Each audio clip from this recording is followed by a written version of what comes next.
So for anyone who's watched the previous vlogs, I did it. I moved to Melbourne. And as I've revealed many times before, I travel light, and this has kind of bit me on the butt this time. Basically, the problem is that, yes, I brought professional clothes, like I brought the things that I need in order to do my job, and I brought my computer, obviously, and other bits and pieces as are required, you know, like the things you need to do your day-to-day, everything. Unfortunately, I find myself a little short on, I guess you would say, day-to-day stuff. So I'm gonna go on a little bit of a mission to a bunch of thrift stores and opportunity shops to try and find myself some extra bits and pieces. The problem is I'm well aware that men's clothing is so much harder to find at op shops than it is for women's clothing. I'm gonna try and do my best, but I'm also suffering a little bit from social anxiety of being in a new city. So best thing I can do right now is go to a bunch of different places, see what I can see. And if I fail, I'm gonna get a hold of a couple of different people that I know here who can help me find some places that might be maybe a little better priced or have a little bit better stock, and we can go from there. So if you're in Melbourne and you see me wandering around, feel free to say hello. Just introduce yourself first, because, you know, I'll be like, why is someone talking to me? But then once that's done, I think I'm gonna make some cider. It should be a good weekend. My first stop was the Posh op shop at Elsternwick, a large store that has all kinds of things. Coming into the Posh op shop, there is a massive range of women's clothing, bric-a-brac and so on. Far more than I was even expecting. When I was looking for thrift stores, I searched based on the size of the thrift stores, and I didn't really pay any attention to where they were located. I really wanted to just look at the largest thrift stores, but I did notice there were a significant selection of designer labels, and towards the back of the business, quite a lot of furniture and some interesting pieces. Art and kitchenware and crockery, crystal and china, toys, very little in the way of electrical equipment, but that's becoming more and more common these days, with electrical testing being required. All kinds of vintage objects, art, really a mix of pretty much anything and everything. I was really impressed. I did not find any art that I wanted for the house though. I'm still searching. There is a certain style that I'm going for, and if I come across what I'm after, I'm going to be so excited. I just very much doubt that anything like what I'm after will be found in any thrift store. But I'm going to keep on going and keep on trying. This hardwood desk and drawers was just so pretty. Felt really good. It just needed a little bit of love, just like that horse. Tucked away in the back is more and more furniture, and then I stumbled across this. Like a leather-topped 3-piece desk. It's just, what? What are you doing here? How did this happen? Why did someone get rid of this? Mysteries. The mysteries of thrift stores never cease to amaze me. Oh, she would have loved that. Pastel pink. Yeah, Alex would have adored that.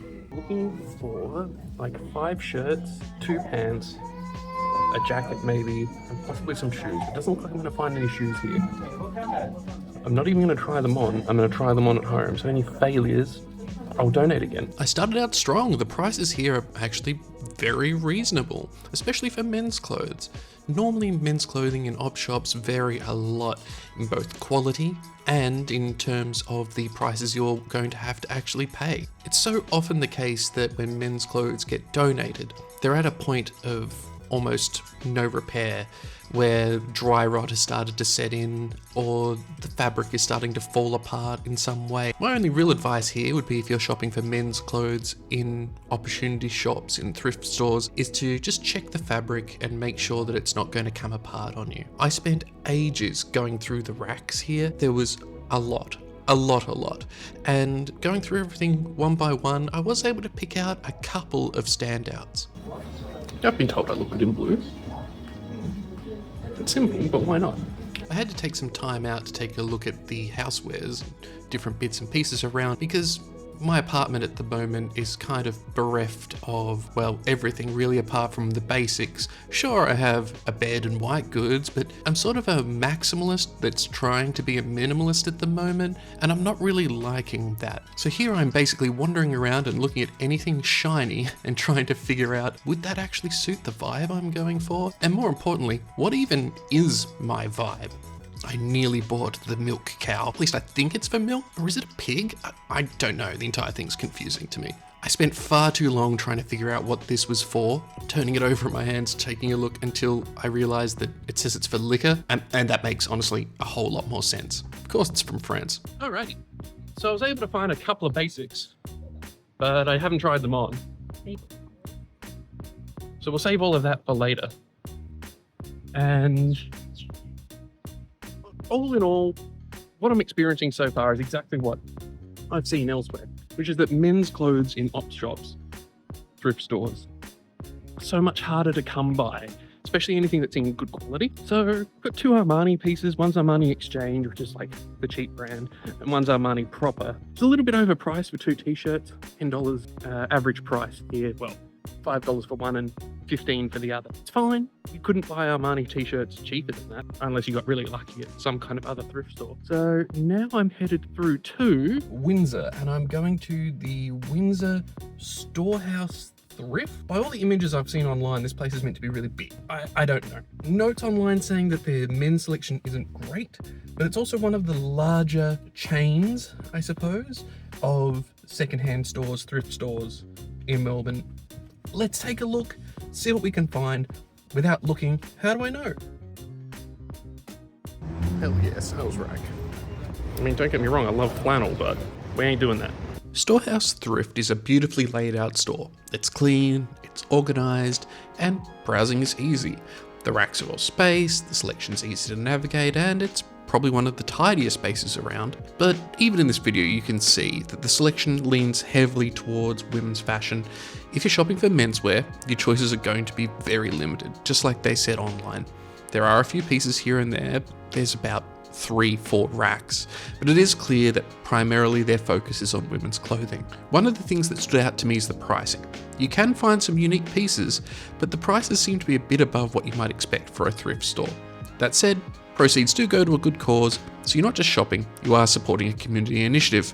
Definitely worth a visit, but just keep in mind, the deals might not always be rock bottom. Something that I had very strong opinions of in the moment. That place is expensive, right? Like, Anko is a Kmart brand made in China. Some of it's decent quality, but generally speaking, it's cheap stuff, right? And you can get it for new, less than what they were pricing it for at 10. Yeah, I believe that that's a charity. I'll put a correction in here if that's incorrect. And I'm more than happy to give money to thrift stores that are doing good work. And also, granted, yes, you've got to afford your lease. Charities have to pay for some employees. They have to take care of property. They have to take care of the store, keep the lights on, blah, blah, blah. At the end of the day, if you're trying to sell low-end product at high-end prices, you're going to get people like me coming in and going, oh God, and then leaving.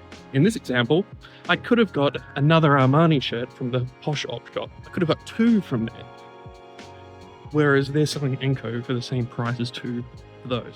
So what does this lead to people doing? It leads to people eventually not wanting to shop.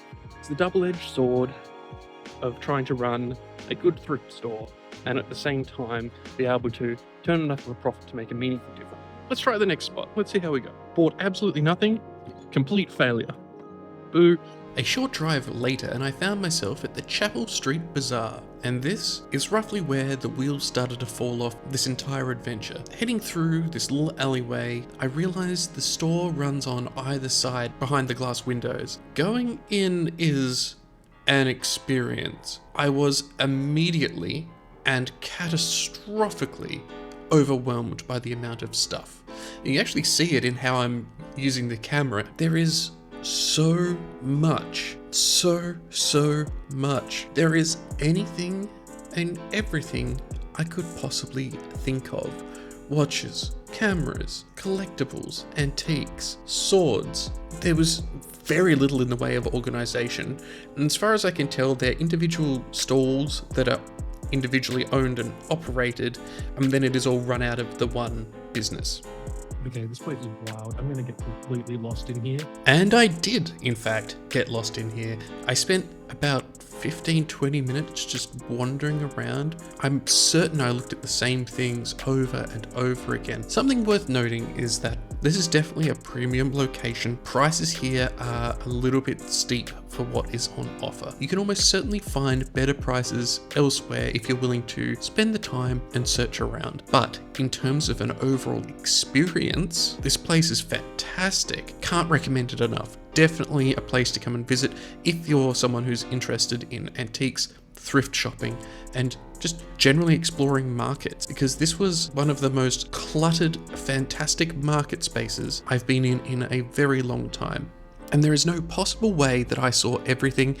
I'm going to need to come back here and do a more thorough investigation. If you'd like me to come back, drop a comment. I need to overcome the feelings of being overwhelmed in a space like this, because just look at it. There's just, what even am I looking at anymore? Backtracking a little bit to swords, there was this cabinet. I was under the impression that it wasn't legal to own or sell swords in Victoria.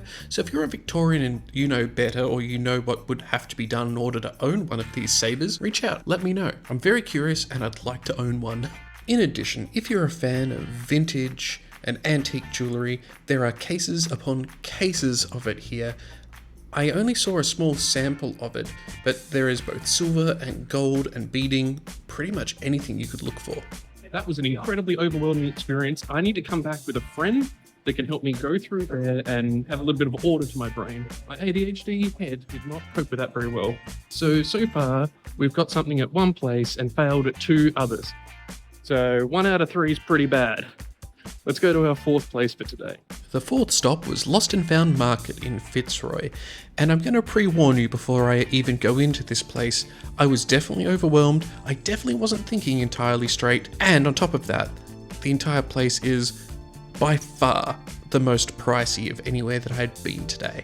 So I once again did not end up getting anything, but there was a lot to look at, and I think it would be nice to come back here with someone, go through it together, and have someone pointing out what they think is interesting. While I am looking over a few cabinets of different collectibles or antique items, it is worth noting that the majority of everything here is clothing, and it all appears to be in excellent condition.